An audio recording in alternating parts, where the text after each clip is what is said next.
C'est ce que vous avez fait, Émile Sirdorf. Bonjour. Bonjour. Vous êtes professeur de sciences économiques et sociales en lycée à Paris. Et donc, vous mettez le réveil à quelle heure ? Ouh là là là là. En ce moment, je me réveille à 5 heures du mat. Et pourquoi si tôt ? Eh bien, parce que en ce moment, alors c'est pas le cas de toute l'année, hein, mais en ce moment, c'est la période où il y a pas mal de copies à rendre, pas mal de conseils de classe aussi. C'est bien que, et puis j'ai une petite fille d'1 an, c'est bien que je suis obligé de me lever beaucoup plus tôt que d'habitude pour corriger les copies, notamment. Et en plus, Et assurer les cours en même temps. Et en plus, vous travaillez sur 2 établissements différents. Oui, c'est ça. Je travaille sur 2 établissements. Je suis prof de sciences économiques et sociales. C'est bien que avec la réforme, j'ai beaucoup de secondes. J'ai 7 secondes et un groupe de première. Ça fait 13 classes, près de 500 élèves. Et du coup, quand il y a des périodes comme ça où le rythme de classe est le même pour toutes les classes. Du coup, quand les copies arrivent, elles arrivent toutes au même moment. Donc, ça fait 500 copies à corriger, quoi. Oui, c'est vraiment hallucinant. C'est vraiment hallucinant. Donc là, le matin, vous vous réveillez, mais pour travailler ou vous écoutez quand même un peu la radio ? Ou vous faites les 2 en même temps ? Alors pour le petit déjeuner, j'écoute la radio, j'écoute France Inter d'ailleurs, et puis et ensuite je me mets au boulot correction de copie. En ce moment, chapitre sur le marché et pour les premières et pour les secondes. En ce moment, je suis en train de corriger leurs comptes rendus sur un travail qu'on avait fait sur les gilets jaunes, parce que pour leur présenter les sciences économiques et sociales, discipline qu'ils découvrent en lycée.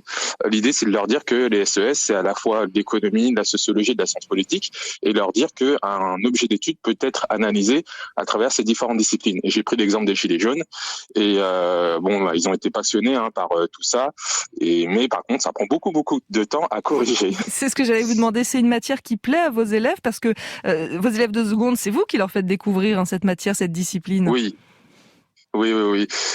Bien ça. J'espère que c'est une matière qui plaît aux élèves. J'ai l'impression que oui, quand même, parce que ça, c'est ce que je leur avais dit vraiment dès le début de l'année. Ils ont vraiment l'opportunité de suivre l'actualité avec les sciences économiques et sociales. Je leur disais dès le début de l'année que bien souvent, ce qu'on voit en classe pourra faire l'objet du JT le soir à la télé ou à la radio. Et du coup, ce qui est pas mal, c'est que ça nous permet aussi de co-construire le cours. Bien évidemment, c'est le prof qui donne le tempo, qui donne la direction, mais ensuite les élèves peuvent rebondir sur ce qu'ils ont vu par rapport à l'actualité. Et ils sont à un âge aussi où ils adorent les débats, ils adorent discuter de ce qui se passe. Et du coup, je pense que ça leur plaît bien, en tout cas j'espère. Une petite question comme ça entre parenthèses, puisque vous avez 500 élèves, vous mettez combien de temps à apprendre leur nom ? Est-ce qu'à la fin de l'année, vous les connaissez tous ? À la fin de l'année, vous voulez dire ? Je sais pas si j'ai bien entendu. À la fin de l'année, vous arrivez à les connaître tous, ouais ? Oui, quand même, mais par contre, ça prend, honnêtement, c'est vraiment un entraînement à avoir. L'année dernière, par exemple, là, ça m'avait surpris, c'était en mars, il y avait un élève qui m'avait appelé dans la rue, quoi, et donc, j'étais vraiment surpris parce que finalement, je l'avais pas reconnu parce que je l'avais vu sans masque. Et puis après, je me suis dit, mais mince, quand même, c'est compliqué. Donc, effectivement, c'est difficile de retenir leur nom parce que il y a beaucoup d'élèves, mais en plus, on fait des cours avec le masque. C'est bien que c'est plus difficile de mémoriser les élèves. En plus, les secondes, en tout cas, je les vois qu'une seule fois par semaine. Donc, c'est vraiment, c'est bien, ça fait travailler la mémoire.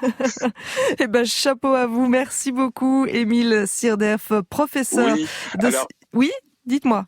Oui, alors si je peux me permettre, j'ai lancé un podcast avec des collègues pour raconter la réalité de notre métier sans rentrer dans la revendication, mais donc il s'appelle Et si on vous écoutait ? Et si on vous écoutait ? Oui, et puis je passe un petit bonjour et un soutien à ma famille guadeloupéenne qui a une actualité très chargée, comme vous le savez. J'ai mon papa qui y vit, mon frère aussi qui y vit. Voilà, donc grand soutien à eux. Et ben voilà, le message est passé. Merci beaucoup, Émile Sirdorf. Vous étiez notre invité déjà debout. France Inter.